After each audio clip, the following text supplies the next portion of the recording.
So, we wake up this morning to some pretty fascinating news. Blitz in Skirmish Season 7 is going to play under some new rules, and deck sideboarding is potentially on the table.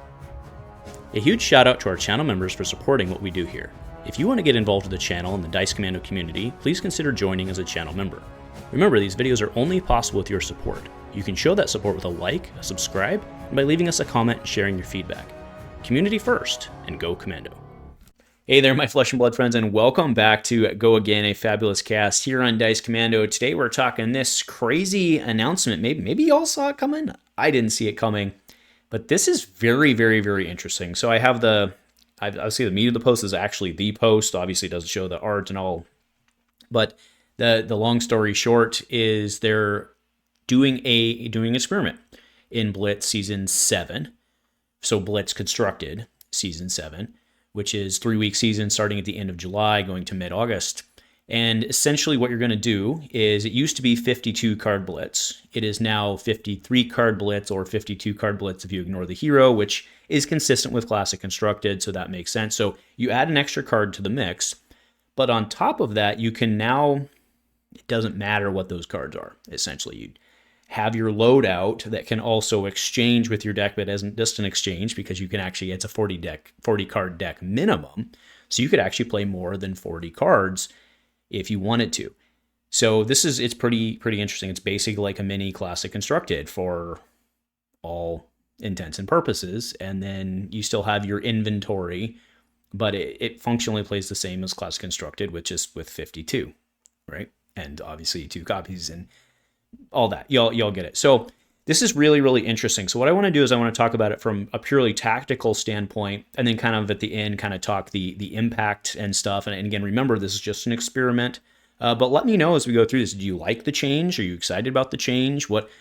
Maybe you're on the fence. What's your take? Let me know below what you think, and obviously what you think about my take as we go through it. So really, when I think about it, you get the +1 card.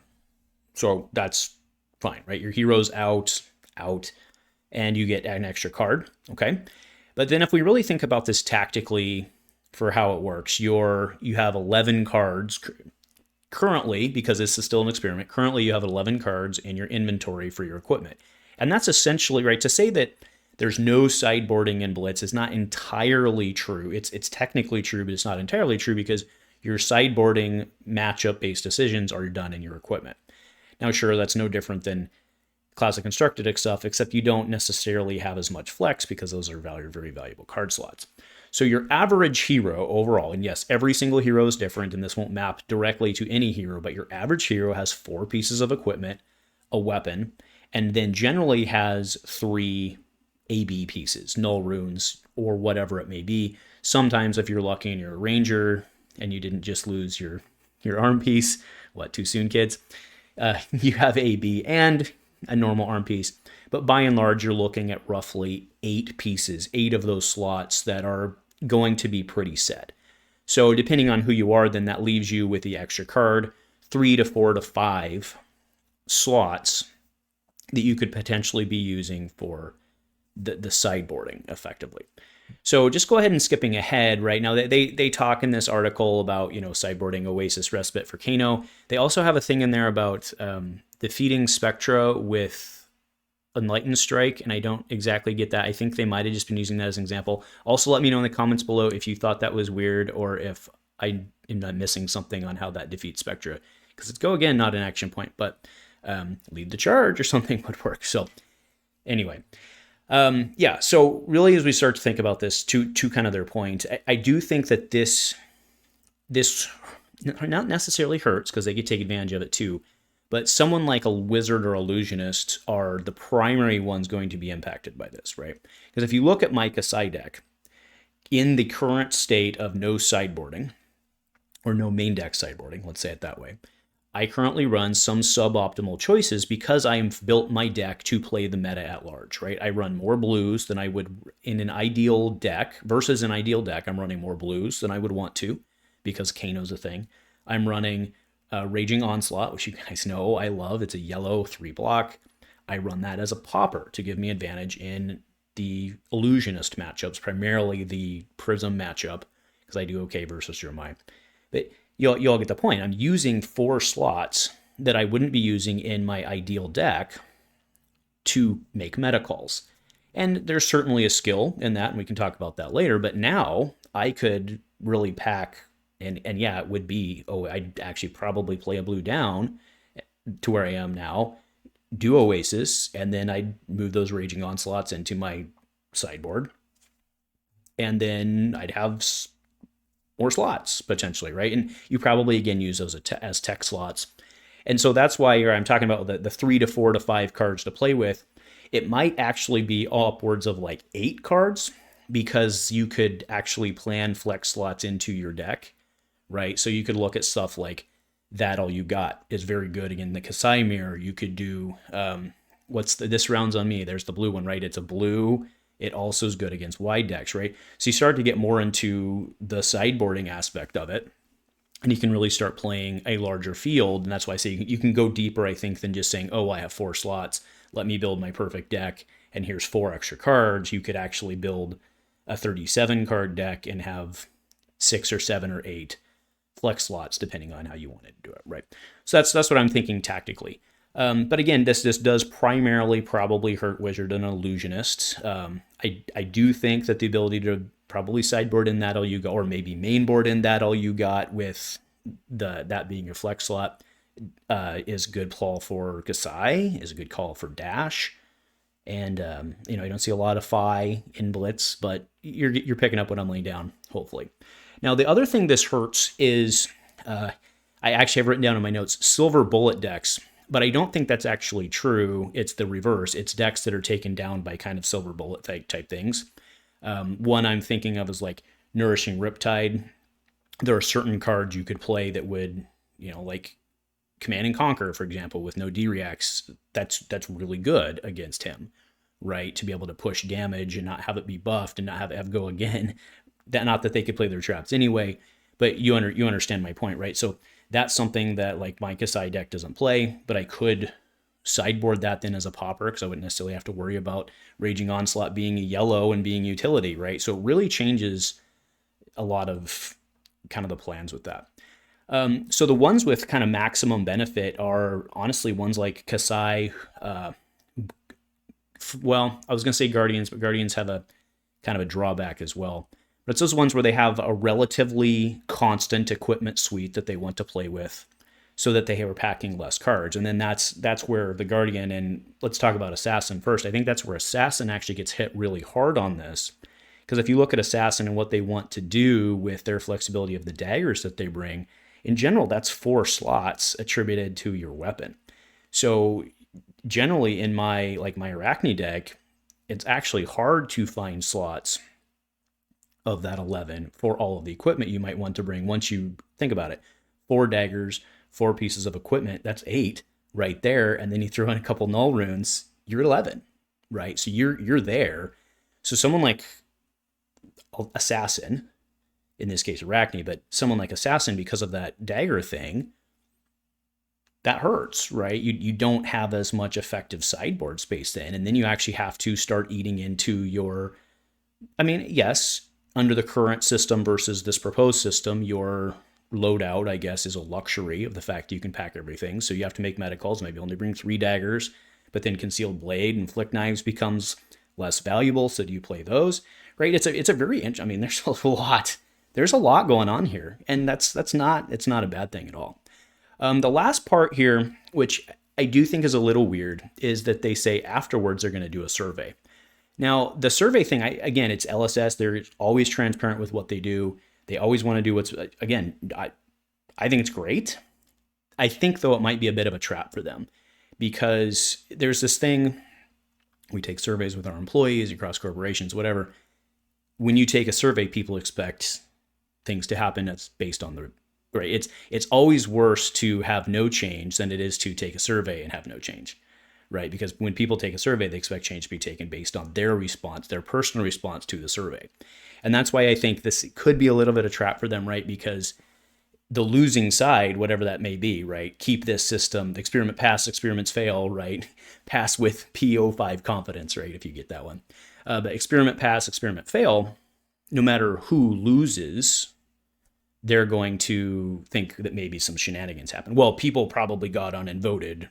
Well, yeah, and you also have confirmation bias of people who are unhappy about it generally vote more than those who are happy about things. That's a proven fact. It may be slightly different in gaming when people want change to happen, but without grassroots support, get out and vote, kids, right? Without grassroots support, by and large, people who don't like things win in situations like this, right? When it's essentially a survey asking for negative response. Now, LSS is smart and they may understand that, but then they can't necessarily show their data, which would help in transparency. So like I said, it's not a huge deal. And again, I think they're trying to do the right thing, but it might be a bit of a trap for them. But I'm just thinking tactically on their side. But again, I think in their heart, they're trying to do the right thing with the survey. And I think that's cool. So overall, let's talk about this and kind of the pluses and minuses. The big plus is I think this is really interesting. I think it's going to make Skirmish Season 7 really interesting to watch and kind of how people handle that. And I also think that this itself, I mean, we're talking about it right now, right?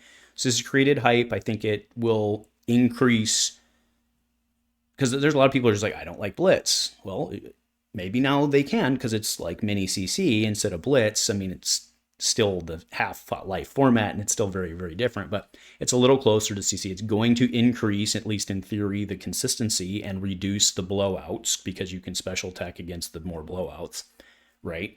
I mean, that's just naturally the logic here. Not 100%, of course, but, right? Now, it'll at least reduce them. You have to give me that one, right? So I think overall there's going to be, it's increasing interest, and I think that'll help. So I think that this is a net positive, and why not give it a shot? It'll be interesting. The mid-range thing on that, neither positive nor negative, is remember we're going to be giving characters LL points under not technically the way they, right? So like, let's say they do this and then they revert, all of those LL points come with an asterisk, right? They were doping or whatever during the time. So that's, that again, it's neither here nor there, and everybody competed on the same field, and the point should count, and it tracks. I mean, again, no issues there, but you see what I'm driving at, right? Is like, well, the only reason Kano didn't LL in Skirmish 7 was because they let him do this.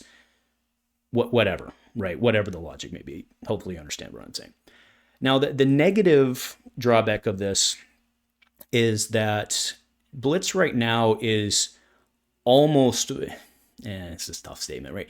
Blitz is very important on how you build your deck, and the ability to tech for the field is very important. Again, I commit 4 slots, 10% of my deck, actually 1 extra slot too, but that's kind of an okay one. So let's say roughly 10% of my deck is dedicated, plus I've got 2 blue slots. So let's, call half that I'm not running anyway. So let's call that half. So let's say 12 and a half, 15% of my deck roughly is meta call slots. Well, there's skill in that and being able to do that and knowing how to choose the right cards in that. And I think you lose some of that. I think you risk losing some of the deck building, but it shifts, right? Because you still have to know how to build your deck and how to play. So I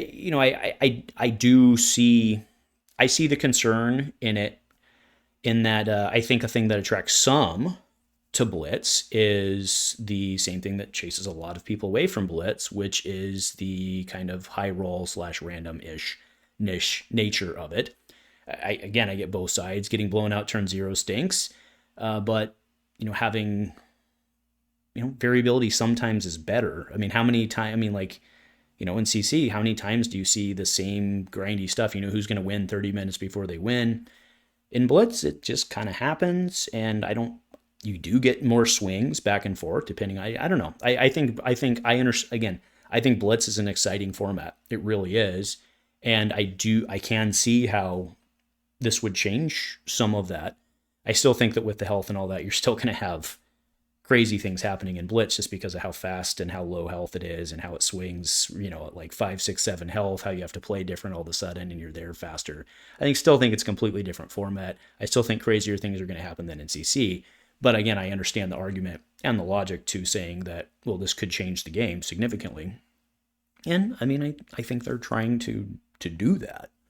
So yeah, I don't know whether this is good or bad. It's exciting, that's for sure. It's creative. I think the one thing that to me, just to me off the bat, I don't know about it being a 53 card, because like that was their whole. I remember when Blitz was announced, right? I'm not going to pull it up. You can go back to the article. It was like 52 card Blitz. Like that was actually their, like one of their opening lines in the sale of it. And, it's 53 card Blitz. I mean, they were trying to make it a card deck, right? It makes sense, but then there's 2 Jokers in the deck, 54. So make whatever argument you want, I suppose. So, all right, anyway, that'll wrap it up. But seriously, folks, let me know below what you're thinking. This is very interesting, right? It's very intriguing to me to see how this is all going to play out.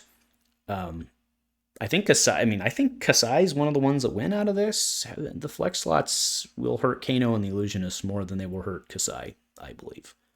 So let's see how the meta shapes up in, a couple weeks here. So anyway, folks, thanks for joining me. Let me know in the comments what you're thinking. If nothing else, folks, go Commando.